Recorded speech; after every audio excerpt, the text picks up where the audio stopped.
Hello बच्चों, कैसे हो आप सब। आई होप सब ठीक होंगे। आज क्या है, हम टॉपिक के एंड पॉइंट पे हैं। जैसे हमने टॉपिक शुरू किया था, शुरुआत में हमने क्या सीखा था, वर्गमूल कैसे निकालते हैं। आज हम उससे आगे वाले टॉपिक पे चर्चा कर रहे थे, घन और घनमूल से कैसे निकालते हैं। तो देखिए, घन और घनमूल से जैसे मैंने आपको एक क्वेश्चन दिया था, आई होप आपको समझ आया होगा।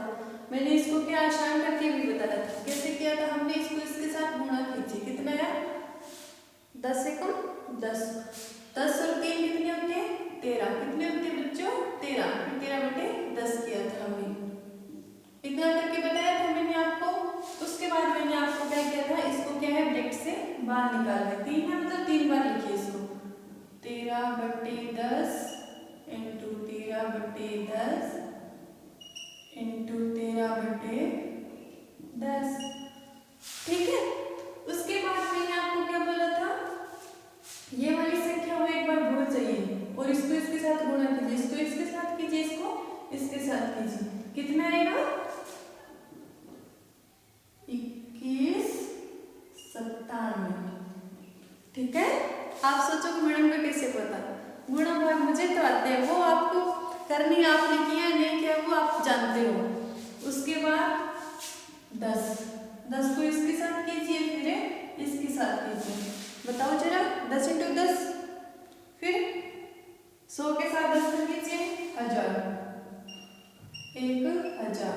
तो ये क्या आ गया इसका आंसर।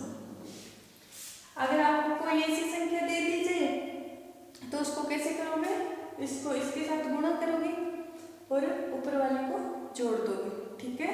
ये देख लीजिए, अगर यहाँ पर माइनस का साइन होता तो आप माइनस करते, ठीक है। अब देखिए, कुछ ऐसी चीजें छोटी चीजें हैं जो कि एग्जाम में हमसे क्या है गलती करवा सकती है, इसलिए वो भी हम सीखेंगे। तो देखिए, मैं कोई भी आपको जैसे संख्या दे दी जाए, जैसे रूल नंबर 1 क्या कहता है कि अगर आपको नेगेटिव संख्या दे दी जाए, मतलब नेगेटिव को क्या कहते हैं आप, ऋणात्मक, क्या दे दी जाए ऋणात्मक संख्या, तो उसका घनमूल क्या होगा, उसका घनमूल भी क्या आएगा ऋणात्मक ही आएगा। जैसे -3 लेते हैं, क्या लेते हैं -3, कैसे करते थे इसको, -3 इंटू -3 इंटू -3, ठीक है। माइनस क्यों किया मैंने, क्योंकि माइनस दिया हुआ है। तो आंसर क्या आएगा 3 × 3 9, 9 × 3 27, 27 तो आ गया, पर हम क्या कह रहे हैं कि आने वाली संख्या में क्या आएगी ऋणात्मक, क्या आएगी ऋणात्मक, इसके आगे भी माइनस का साइन आएगा, ठीक है। ये बात क्या है ध्यान रखना आप। उसके बाद 2 नंबर रूल क्या कहता है कि कोई भी क्या दे दी जाए पॉजिटिव, क्या पॉजिटिव संख्या दे दी जाए, मतलब धनात्मक, क्या धनात्मक, ठीक है। धनात्मक संख्या दे दी जाए तो आप क्या करोगे जी, जैसे ऋणात्मक में हुआ वैसे धनात्मक में हुआ, कैसे होगा देखिए, जैसे ये 3 ले लेते हैं या 2 ले लो, कुछ भी ले लो, आपकी जो भी मर्जी आ रही हो, ठीक है। तो आप क्या करोगे 3 × 3 × 3 9, 9 × 3 27, तो ये क्या है धनात्मक, क्या आ गई संख्या, आंसर भी क्या आएगा धनात्मक, मतलब पॉजिटिव। अब आप देखिए, आप बोलोगे मैडम यहाँ पे तो धनात्मक, जैसे यहाँ पे क्या माइनस का साइन लगाया तो आपने प्लस का साइन लगाया नहीं है। तो बच्चों जरूरी नहीं है प्लस वाली संख्या के आगे आप प्लस का साइन लगाओ, ठीक है। संख्या ऐसे दी हुई होती है, आप समझ जाना चाहिए कि वो क्या है प्लस की ही है, मतलब वो क्या है धनात्मक ही है, ठीक है। अब देखिए, आप एक चीज और होती है, सम और विषम की बात और कर लेते हैं, ठीक है। जब ऋणात्मक और धनात्मक की बात किया तो अब क्या हम सम और विषम के बारे में और थोड़ी चर्चा कर लेते हैं। जैसे A1 मतलब सम संख्या।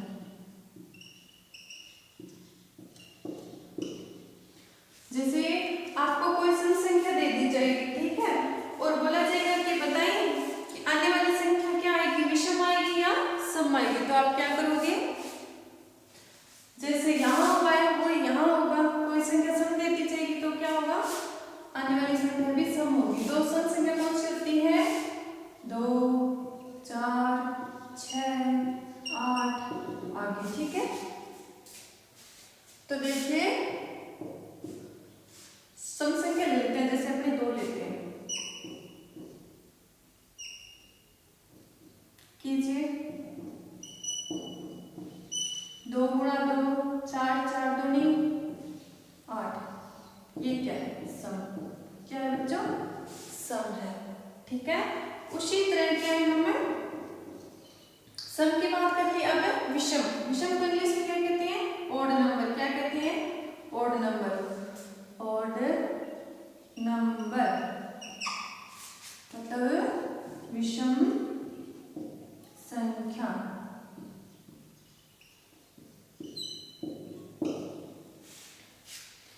तो देखिए पहले तो ये देखिए आप कि विषम संख्या कौन सी होती है। जैसे ये सम हो गई तो इनके बीच वाली संख्या कौन सी थी, विषम आएगी। देखिए 3, 5, 7, ठीक है, इससे आगे विषम। तो देखिए यहाँ पे क्या कह रहे हैं, अगर सम संख्या का करेंगे तो क्या आने वाला आंसर विषम आएगा, और विषम संख्या में करेंगे तो भी क्या संख्या आंसर क्या आएगा, विषम आएगा। कोई भी विषम संख्या लेके ये आप खुद करके देखना, ठीक है, और आंसर क्या आएगा, विषम आएगा। ये आप पे छोड़ रही हूँ, विषम वाले जितने भी आप करके देखोगे क्यूब, ठीक है, घन और घनमूल करके देखोगे, क्योंकि ये मैंने करवाया आपको, ये आप देखना। पहले तो आप देखना विषम संख्या कौन सी होती है, वो एक साइड में लिखोगे, उसके बाद क्या उनका क्यूब करोगे और फिर आप पता करोगे कि ये क्या है, विषम, इनका आंसर क्या है, विषम आ रहा है या सम आ रहा है, ठीक है। तो ये सब काम आज के लिए आपको दिया जा रहा है, ठीक है। और क्या है बच्चों, ये टॉपिक अपना क्या है, कंप्लीट हो गया। आपके जितना है कंप्लीट, जैसे 6th से लेके 5th से लेके और 10th तक का, ठीक है। ये बेसिक चीजें हैं जो क्या है एग्जाम में पूछी जाती है, और ये बिल्कुल बिगड़ना नहीं है। शुरुआत में हम क्या वो चीजें सीखेंगे जो क्या है एग्जाम में मैथ में हमें पता होनी चाहिए, और फिर धीरे धीरे हम सिलेबस की तरफ जाएंगे तो क्या इतना मुश्किल नहीं लगेगा।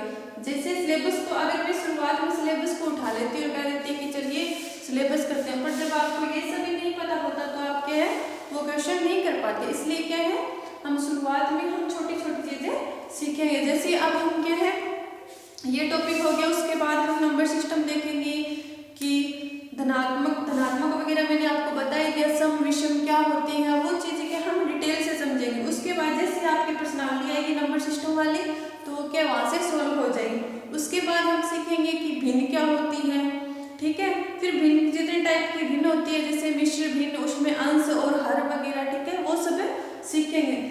इससे क्या है आपके क्या है भिन्न से रिलेटेड जो भी प्रश्नावली होगी उसके क्या क्वेश्चन आप सॉल्व कर दोगे आसानी से। उसके बाद हम सीखेंगे कि परसेंटेज क्या होती है, ठीक है, मतलब प्रतिशत कैसे निकालते हैं। नॉर्मल में आपको बता देती हूँ 100 को क्या आधार मान के हम क्या प्रतिशत निकालते हैं, उसमें भी हम छोटी छोटी चीजें सीखेंगे शुरुआत में कि प्रतिशत कैसे निकालते हैं। उसके बाद क्या हम सिलेबस की तरफ चलेंगे। उसके बाद हम क्या है जैसे किसी को हम कोई चीज दे देते हैं वो हमें वापस देता है, ठीक है, तो उसमें हमें कितना लाभ हुआ कितना फायदा हुआ, तो वो क्या है प्रॉफिट एंड लॉस, वो चीजें सीखेंगे हम, ठीक है। मतलब हम क्या है शुरुआत में हम उन बेसिक चीजों को सीखेंगे जो कि हमें मैथ में क्या है फंसाई नहीं, ठीक है, जिससे क्या है आसानी से क्वेश्चन को सोल्व कर लें। जैसे क्या है अभिमन्यु क्या है चक्रव्यूह में गया था, उसको क्या है जाने का रास्ता तो पता था पर क्या उसको बाहर निकलने का रास्ता नहीं मालूम था, इसलिए वो क्या चक्रव्यूह में चला तो गया था पर बाहर नहीं आ पाया था।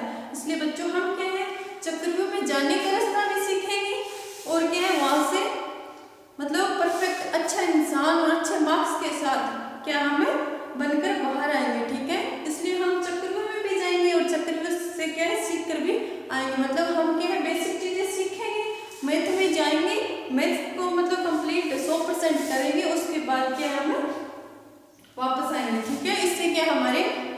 एग्जाम में भी अच्छे मार्क्स आएंगे। और A+B वाले फॉर्मूले हैं वो भी हम क्या है सीखेंगे कि कैसे आते हैं। उस दिन तो मैंने आपको एक फॉर्मूला कराया था, पर उसके आधार पे बहुत फॉर्मूले होते हैं और उसी बेस पे क्या है 9th की 10th की प्रश्नावली भी है, ठीक है। इसलिए आपको डरना नहीं है और क्या वीडियो को ज़्यादा से ज़्यादा बच्चों को क्या है शेयर कर देने हैं और उनको बोलने हैं कि लाइक सब्सक्राइब करें। सब्सक्राइब करने से होता है कि आपके पास क्लास क्या है आपको ढूंढनी नहीं पड़ेगी, आपके पास नोटिफिकेशन आ जाएगा। और क्या है लाइक करने से क्या है हमें क्या हिस्ट्री में जाके नहीं ढूंढना पड़ेगा, हम लाइक में जाके वहाँ पे क्या अपनी क्लासों को क्या है ढूंढ सकते हैं, ठीक है। आज के लिए इतना ही, बाकी क्या आगे वाला टॉपिक इसे नेक्स्ट करेंगे अपने। डरना नहीं है बिल्कुल भी, हंसते हुए रहना है, मुस्कुराते हुए रहना है। आज के लिए इतना ही।